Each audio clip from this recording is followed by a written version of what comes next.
Assalamualaikum warahmatullahi wabarakatuh.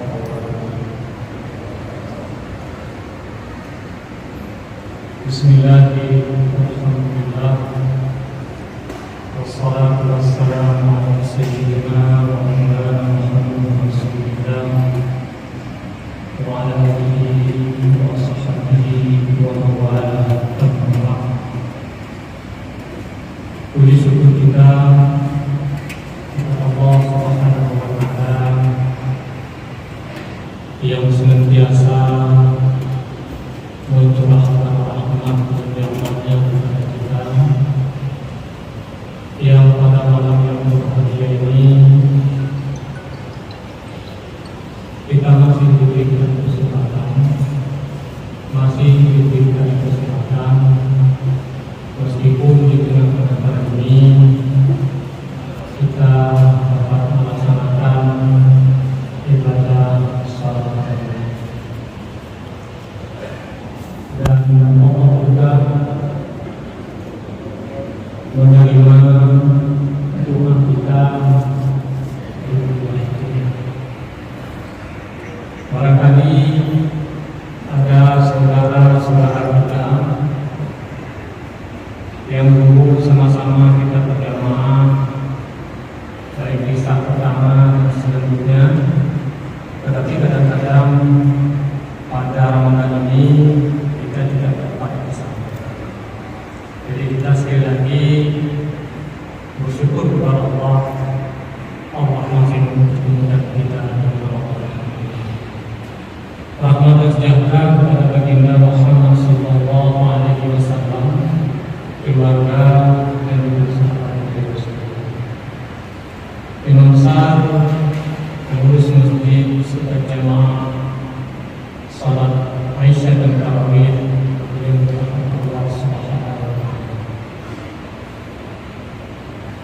Mengisi tausiah makna salat Aisyah di malam yang berbahagia ini, kita akan mengulang kaji yang berkaitan dengan sedekah, dengan topik metode bersedekah. Kenapa kita membahas metode atau cara bersedekah? Karena metode atau cara itu lebih penting daripada isi. Di dalam kaidah fikih dijelaskan at-thariqah ahammu minal madah. Cara atau metode itu lebih penting daripada substansi ataupun isinya. Bulan ini bulan dilipat gandakan pahala oleh Allah apapun amalan yang kita lakukan. Yang paling masyhur, yang paling ma'ruf di tengah-tengah masyarakat muslim di seluruh dunia adalah melakukan ibadah sedekah di bulan suci Ramadan. Lalu bagaimana sebenarnya metode bersedekah agar pahala yang kita sedekahkan itu terpelihara? Yang pertama, bersedekah itu dengan harta yang dimiliki secara penuh. Artinya tidak boleh, tidak diterima sedekah dengan harta yang bukan milik sah kita sendiri. Baik itu kita dapati dengan cara mencuri, atau kita dapati dengan cara merampas, ataupun dengan cara-cara ilegal. Bersedekah dengan sumber ilegal itu tidak diterima dan tidak mendapatkan pahala daripada Allah. Rasulullah SAW menjelaskan, la taqbalullah salatan bi ghairi qubul. Allah tidak menerima salat tanpa suci. Wala sadaqatan min qubul. Dan Allah tidak menerima sedekah yang sumbernya ulul. Makna ulul adalah sumber ilegal. Allah tidak dapat menerima, berarti tidak menerima. Satu. Yang kedua, bersedekah dengan harta yang baik. Allah di dalam Al-Quran menjelaskan lan tanalul birra hatta tunfiqu mimma tuhibbun. Kita tidak mendapatkan kebaikan dari apa yang kita infak, kecuali kalau kita infak itu mimma tuhibbun, yang kita cintai, harta yang terbaik, bukan bersedekah, bukan berinfak dengan harta-harta yang kita sendiri tidak menyukai lagi. Contoh, ketika ada bencana alam, beberapa waktu yang lalu di kita di sini ada bencana alam. Lalu kita lihat muncul grup-grup WA, Instagram dan sebagainya, membuat list untuk mengumpulkan sedekah. Apa sedekahnya? Yaitu pakaian-pakaian bekas.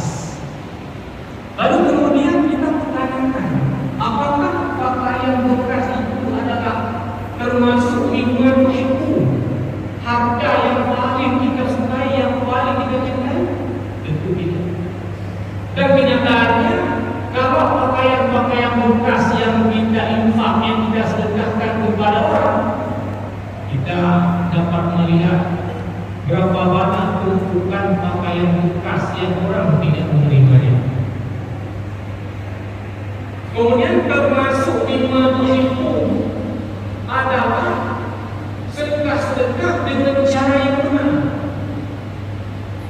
Kita ingin beramal kepada Allah, harus cara yang diridhai Allah, bukan cara-cara dengan cara mencampur adukkan antara cara yang diridhai Allah dengan cara yang dimurkai Allah. Contoh, misalnya kita ingin menyumbang, lalu kita buat konser amal. Bagaimana logikanya?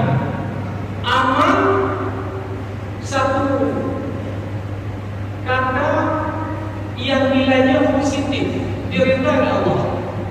Lalu kita katakan dengan kata konser, satu kata yang tidak sesuai dan lebih banyak maknanya negatif. Lalu kita sebutkan konser amal. Apakah sumbangan yang kita dapat dari situ lalu kita sebutkan kepada orang lain disebut dengan mimma tuhibbun? Tidak. Itu cara bersedekah. Lalu kemudian, bagaimana agar sedekah yang sudah kita sedekahkan untuk orang, lebih-lebih di bulan Ramadan ini, pahalanya terpelihara? Ulama memberikan beberapa cara. Yang pertama, agar sedekah yang telah kita sedekahkan itu terpelihara pahalanya, yang pertama, sedekah itu ikhlas. Ikhlas adalah muhafadhatul amal an muraqabatin nas. Artinya menjaga amalan dari dapat dilihat oleh orang. Bukan bersedekah setelah kita sedekahkan ke orang, lalu kita foto, lalu kita viralkan. Seakan-akan dengan kita bersedekah itu agar orang puja, agar orang puji. Itu sudah bertentangan dengan definisi ikhlas. Definisi ikhlas muhafadhatul amal an muraqabatin nas, menjaga amalan dari dilihat oleh orang. Tapi justru kita sekarang bersedekah justru memperlihat pada orang. Itu tidak ikhlas.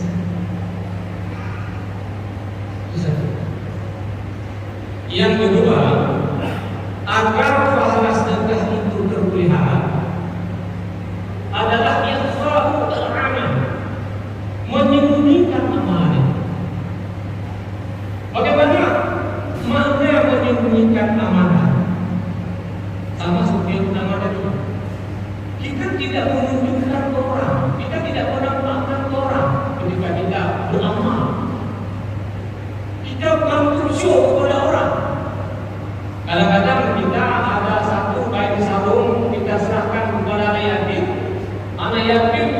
kita foto lalu kita pasang di media sosial agar orang dapat melihat semuanya bahwa kita sudah bersedekah kepada yatim.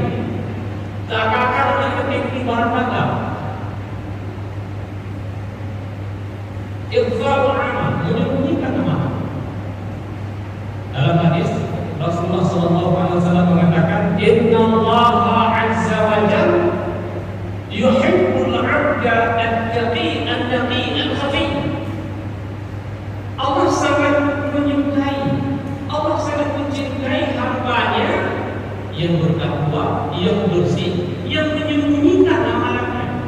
Tidak suka amalannya dilihat oleh orang lain. Urwah bin Zubair, salah satu tabi'in yang paling saleh. Beliau pernah malam bangun tahajud, baca Quran dan sebagainya. Lalu ada orang yang mengintip beliau, apa beliau lakukan di tengah malam itu? Orang yang mengintip itu kebetulan beliau tangkap. Ketika beliau tangkap, beliau tanyakan, buat apa kamu berdoa? Dia menjawab, aku ingin melihat apa yang dilakukan oleh seorang Urwah yang salih di tengah malam. Apa respon orang itu? Sekarang kamu sudah tahu apa yang dilakukan. Jangan pernah kamu sampaikan kepada orang lain sehingga orang tahu apa yang dilakukan di dalam. Sampai seperti itu orang-orang dulu menyembunyikan amalan. Tapi hari ini kita viralkan semua amalan kita. Ada tahajud selfie kita kirim ke WA agar orang tahu bahwa kita berbuat tahajud. Bukan ikhwan.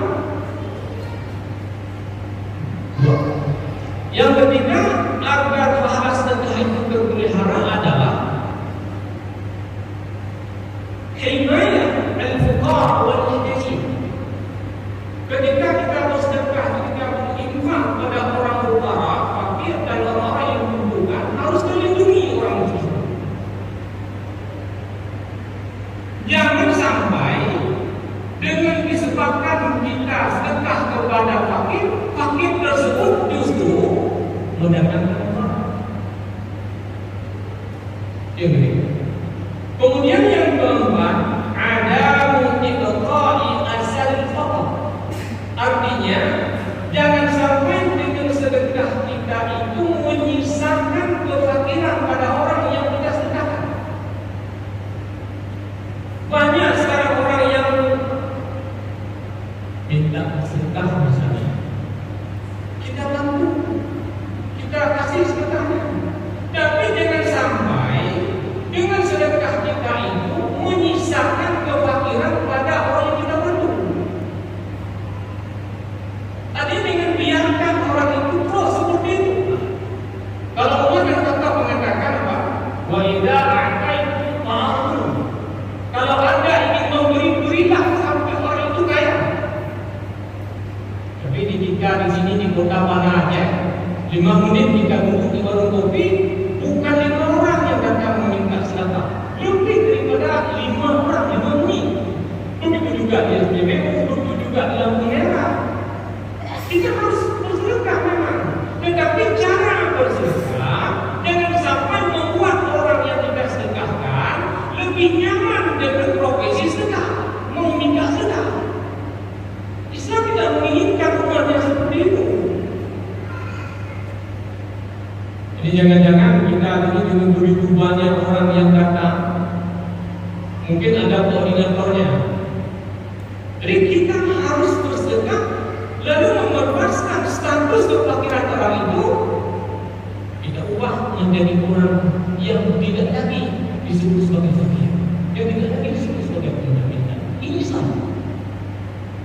Yang kedua. Kemudian yang kelima, ada ittiyanul darah. Tidak mendatangkan mudarat. Contoh, kita ingin menyumbang kepada fakir miskin, lalu kita kumpulkan, kita suruh baris fakir miskin. Sampai-sampai kalau kita lihat di media ada yang berdesak-desakan untuk mendapatkan sedekah kita 50.000, ada yang injak-injak mati. Itu ittiyanul darah. Dalam agama dikatakan ada ittiyanul darah. Jangan mendatangkan urat ketika kita membantu orang lain.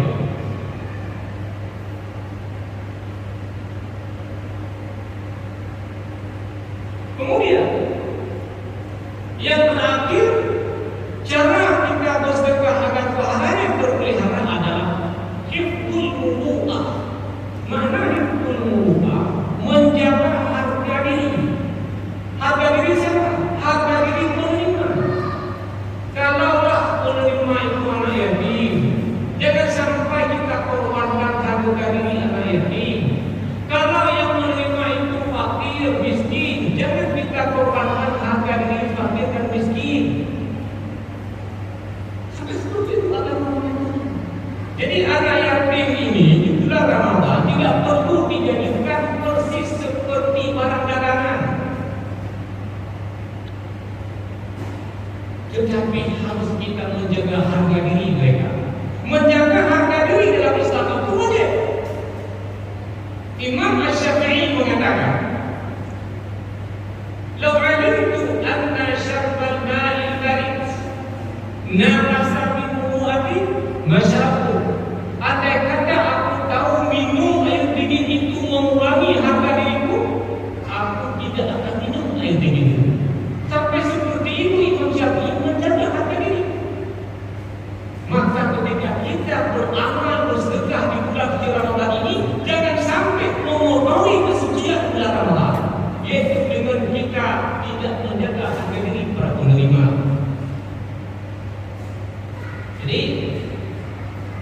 Jadi dikatakan, oh wadah kamu sedekah, baik dengan sedekahnya ingin mendapatkan pujian dari orang lain, juga dapat viral juga, tak boleh baliho, tak sewa baliho tak lupa baliho dan sedekah juga. Kalau dengan tak boleh balihonya, itu motivasi yang lain. Sebenarnya umat Islam ini yang paling kental beragama, kita harus sedikit agak ide baru dalam sedekah, metode baru dalam sedekah. Kalau hari ini kita bersedekah Maidatul Rahman, menu buka puasa, coba misalnya kalau satu masjid Maidatul Rahman ini adalah berapa 2.000 jemaah. Kalau dari hari pertama Ramadan sampai ke 30 Ramadan kita mampu mengumpulkan sedekah nyata, kita buat satu rumah miskin misalnya. Jadi dalam satu kali Ramadan, jamaah masjid raya itu mampu membuat rumah bapak 10. Begitu indah, begitu nyata manfaat kita bersedekah di bulan suci Ramadan. Di hari raya orang miskin itu dapat memiliki satu rumah yang layak huni dengan sanitasi yang layak huni. Subhanallah. Daripada kita bersedekah seperti ini yang tidak jelas.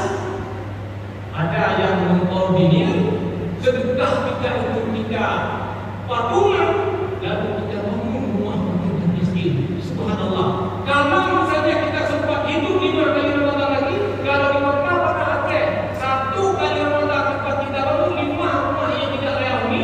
Kalau ada 50 rumah tidak layak huni, berarti 10 kali Ramadan itu sudah selesai tidak layak huni di pada ini. Ini kalau kita bersedia membuat sedikit metode bersedekahnya.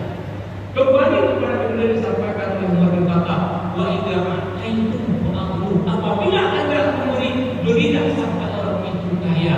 Sehingga dengan ini kita tidak lagi sebenarnya mengharap ada lagi orang-orang tidak merah di SPBU dan warung-warung kopi yang seperti saat ini.